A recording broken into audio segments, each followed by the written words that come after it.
أعوذ بالله من الشيطان الرجيم بسم الله الرحمن الرحيم أتأمرون الناس بالبر وتنسون أنفسكم وأنتم تتلون الكتاب أفلا تعقلون۔ سورۃ بقرہ کی 44ویں آیت کی تفسیر، یعنی کسی بھی مصیبت کے برداشت کرنے میں ان دو چیزوں کا سہارا لو۔ نبی صلی اللہ علیہ وآلہ وسلم کو جب اچانک کوئی حادثہ پیش آتا تو آپ صلی اللہ علیہ وآلہ وسلم نماز پڑھتے۔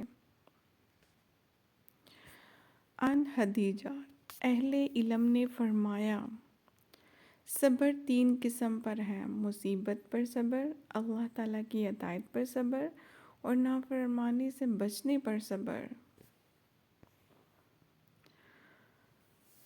آیت نمبر 45، وَأَسْتَعِینُوا بِالصَّبْرِ وَالصَّلَوَاتِ وَإِنَّهَا لَكَبِیرَةٌ إِلَّا عَلَى الْخَاشِعِینَ۔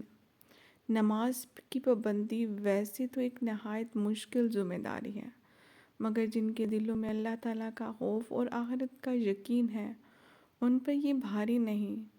یہاں ظن سے مراد یقین ہے، جیسا کہ فرمایا وَبِالْآخِرَةِ هُمْ یوقنون، اور آخرت پر وہی یقین رکھتے ہیں۔